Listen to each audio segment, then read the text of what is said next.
Praise the Lord. जय मसीह की सबको फिर से एक बार परमेश्वर का वचन के माध्यम से बात करने का अवसर मुझे मिला और आप लोगों को धन्यवाद देता हूं कि आपने समय निकाला इस वचन को सुनने के लिए। तो आज हम देखने वाले हैं एक खास बात की ओर, जो कि परमेश्वर का वचन में मसीहियों के लिए विशेष करके हमारे जीवन में जब हम मसीही चाल में चलते हैं, जो है हमारे जीवन में एक ऐसी चीज है जो बहुत ही छुपी हुई है, जो दिखता नहीं है। ऐसा एक पाप है जो बहुतों के जीवन को नाश किया है। तो आइए हम उसकी ओर देखते हैं। वो है पैसों का लालच या लोभ, जिसको हम कह सकते हैं रुपये का लोभ। बाइबल में हम देखते हैं कि पहला तीमुथियुस का 6वां अध्याय और उसका 10 वचन इस प्रकार कहता है, क्योंकि रुपये का लोभ सब प्रकार की बुराइयों का जड़ है, जिसे प्राप्त करने का प्रयत्न करते हुए बहुतों ने विश्वास से भटक कर अपने आपको नाना प्रकार के दुखों से छलनी बना लिया है। प्रियो, इस बात की ओर हम सब ध्यान कर रहे हैं। देखिए यहाँ पर परमेश्वर का वचन क्या कहता है। प्रभु का वचन यहाँ पर कह रहा है, पौलुस लिखता है तीमुथियुस को कि रुपयों का जो लोभ है वो सारे प्रकार की बुराइयों का जड़ है। अगर हम देखेंगे इंग्लिश में इसको, love for money is the root cause of all evil, ऐसा हम देखते हैं। तो ये रूट कॉज है, मतलब सारे तकलीफों का, सारे बीमारियों का, सारे बुराइयों का ये जड़, ऐसा अगर हम देखते हैं। तो प्रियो, हमको जानना चाहिए। इसलिए अगर सब बातों का जड़ ये है तो हमको इस बारे में ज़रूर जानना चाहिए, इस बारे में ज़रूर हमको सतर्क रहने की आवश्यकता है।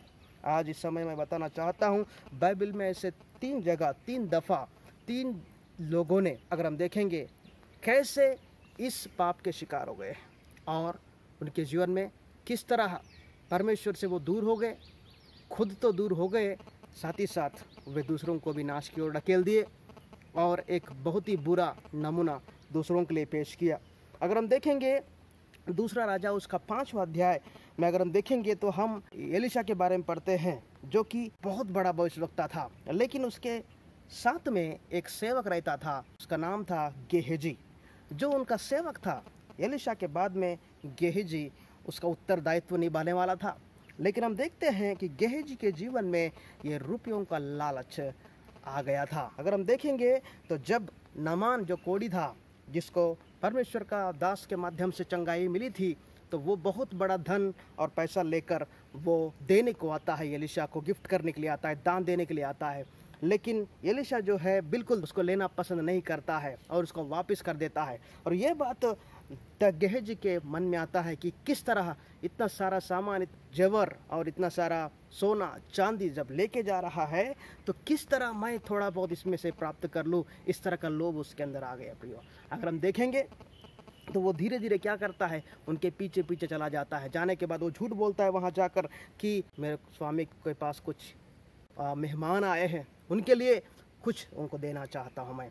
ऐसा करके वो थोड़ा सा मांग लेता है, कपड़े पैसे कुछ मांग लेता है और ला के अपने घर में रख देता है। जैसे लगता है उसके बाद फिर दूसरे दिन जब वो अपने स्वामी के पास जाता है तो वहाँ पर उसका स्वामी पता कर लेता है कि वो बहुत बड़ा पाप किया है। और वो बोलता है कि जो कोढ़ नामान को चला गया है, नामान शुद्ध हो गया जिस कोढ़ से, वो कोढ़ तेरे जीवन में आएगा, तेरे परिवार में आएगा। और ऐसा लिखा है बाइबल में कि तुरंत उसके जीवन में वो कोढ़ दिख गया, उसके माथे पे वो कोढ़ प्रकट हुआ, ऐसा हम देखते हैं। प्रियो, ये कोढ़ क्या चीज़ दिखाता है? कोढ़ पाप को दिखाता है। और ये पाप मतलब क्या, कहाँ से आए पाप? इसका लालच का ये प्रतिफल है। प्रियो, लालच बहुत छोटी चीज़ है, हम सब कर सकते हैं, कर भी नहीं सकते, हम दिखता नहीं है, लेकिन हमारे जीवन में ये बहुत बड़ा फ़र्क ला सकता है। हमारे जीवन में ये जो चीज़ है ये बहुत बड़ा श्राप को ला सकता है। देखिए, एक परमेश्वर का पवित्र दास के जीवन में क्या हो गया। गेहजी छोटा मोटा इंसान नहीं था। एलीशा के पास रहना मतलब परमेश्वर के दास के आसपास रहना, ये बहुत बड़ी सौभाग्य की बात थी। लेकिन उसको जीवन में लालच घुस आया, लालच घर कर दिया उसके जीवन में, उसके दिल में, और वो अपने जीवन में सारा आशीषों को खो दिया, साथ ही साथ पाप का भागी हुआ। और हम देखते हैं गेहजी के बाद में हम किसी भी तरह से बाद में हम गेहजी के बारे में पढ़ते नहीं बाइबल में, बस उसका अंत वहीं पर हो जाता है। अगर हो सकता था, अगर वो इस तरह का पाप में नहीं फंसता, शायद उसके जीवन में और वो बहुत बड़ा बड़ा चमत्कार करता, प्रभु का महिमा करता।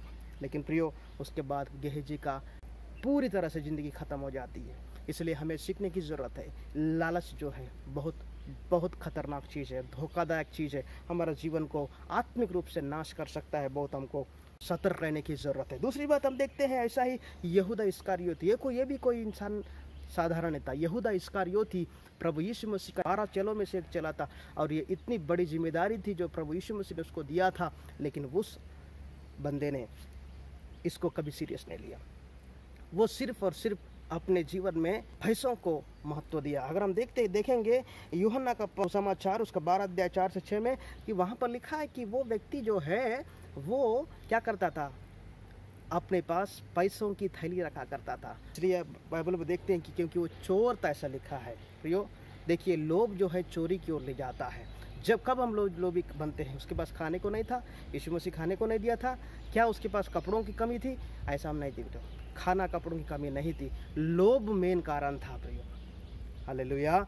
परमेश्वर का वचन में क्लियर लिखा है कि यहूदा बाद में जाके वो क्या हुआ, वो उसी लालच में फंस गया। यीशु मसीह को बेचने तक उसका लालच ने उसको डुबा दिया, उसको पता नहीं चला, वो लालच में अंधा हो गया था और यीशु मसीह को बेच दिया कुछ चंद सिक्कों के लिए, कुछ पैसों के लिए। बाद में उसका हम देखते हैं परिणाम क्या हुआ, उसको आत्महत्या करना पड़ा। वो खुद को माफ़ नहीं कर सका, उतना बड़ा पाप उसने किया। किस लिए किया? लालच, पैसों की लालच। लोभ जो है प्रियो हमारे जीवन में सब प्रकार का दुख, सब प्रकार की बुराई को लाता है। उसी के चेले हैं, यीशु मसीह ने हमको बहुत बड़ा जिम्मेदारी दिया है और हम सबको वो जिम्मेदारी को पूरी तरह से निभाने की आवश्यकता है। लालच अगर आपके और मेरे मन में है, थोड़ा और प्राप्त करने का इच्छा, थोड़ा सा बुरी इच्छा आपके मन में है, तो हम उसके लिए कुछ न कुछ करते हैं और करने के बाद उसके प्राप्त करने के चक्कर में परमेश्वर का आशीर्वाद को हम खो देते हैं। प्रिय बाइबल में हमको इतना ही नहीं, और एक जगह पे लिखा है ये बात, वो है प्रेरितों के काम का पुस्तक उसका 5वां अध्याय अगर 1 से 42 वचन तक हम पढ़ेंगे तो एक कहानी हमको पता चलता है। कहानी वहाँ लिखा हुआ हमको दिखता है। वो कहानी ये है कि हनन्ना और सफीरा करके एक परिवार का एक पत्नी के रूप में हम देखते हैं।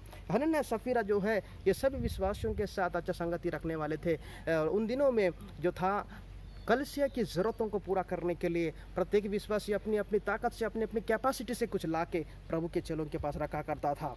लेकिन हम देखते हैं बाद में कि हनन्ना सफीरा भी कुछ ज़मीन को बेचा और उन्होंने भी क्या किया, उन्होंने भी थोड़ा सा हिस्सा उसमें से पैसों का रख लिया था।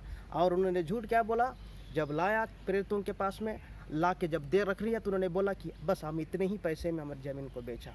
देखिए यहाँ पर एक बात ध्यान देने वाली है कि यहाँ पर ज़मीन उसका, पैसा उनका था, ज़मीन उनका था, सब कुछ उनका था, लेकिन प्रॉब्लम क्या हो गया, एक झूठ क्या था, उन्होंने बेचा ज़्यादा दाम में और आधा दाम जो भी पैसा उन्होंने रखा उस आधा पैसों को प्रेरितों को दिया और आधा को उन्होंने खुद रख लिया और जो रखी हुई पैसों की बात है उनको बताया।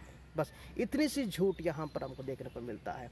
और हम देखते हैं, देखते देखते दोनों के बारे में हम पढ़ते हैं, बहुत बड़ी कहानी है। हम देखते हैं कि कैसा दोनों का मृत्यु हुआ है, किस तरह से दोनों का मृत्यु हुआ है हम देखते हैं। प्रियो ये बात, ये तीनों बातों में हमने आज देखा है कि छोटी सा मैसेज आपके लिए, मेरे लिए एक रिमाइंडर टाइप का है। प्रियो मसीह जीवन में हम चल रहे हैं, आप दारू शायद नहीं पीते हैं, आप झूठ नहीं बोलते हैं, शायद आप व्यभिचार नहीं करते हैं, ठीक है, लेकिन ये जो लालच है ये आपको दिखने वाला नहीं है, ये छुपा हुआ खतरा है, इसको समझ में नहीं आता है। ये कैंसर जैसा है, आपके शरीर के अंदर है लेकिन दिख नहीं रहा है और एक दिन फूटेगा, हमारे जीवन का अंत हो जाएगा। तो प्रियो इसी तरह से ये पैसों के लालच को हमको बहुत ज़्यादा सतर्क रहने की आवश्यकता है। आत्मिक जीवन में पीछे जाने का कारण आज कितने मसीह लोगों के जीवन में ये लालच उनको तबाह कर दिया है। व्यक्तिगत जीवन में भी लालच के कारण वो लोग पीछे गए हैं और आत्मिक रूप से विशेष करके प्रभु के नज़रों से गिर गए हैं और सेवकाई छोड़ के वो लोग चले गए हैं। इसलिए प्रियो आज ये हमारे लिए वचन है प्रभु का कि लालच से बचे रहे और अपने जीवन में उदारता का आत्मा पैदा करें। उदारता से देने की कोशिश करें प्रभु के पास में, क्योंकि जो भी है वचन में लिखा है, परमेश्वर का वचन कहता है कि सारा संसार, सारी आशीषें परमेश्वर का है और परमेश्वर को ही उनको समर्पित करना चाहिए। यहाँ हमारा कुछ भी नहीं है, जो ज़रूरतें हमारी है वो प्रभु पूरा करता है, लेकिन ज़्यादा लोभ करके हम कुछ कमा नहीं सकते। प्रियो इस बात को हम सब समझना चाहिए, पालन करना चाहिए और आत्मिकता में उनको बढ़ना चाहिए। सब बहुत बहुत धन्यवाद प्रभु का वचन सुनने के लिए। प्रभु आप सबको आशीष दे। आमीन।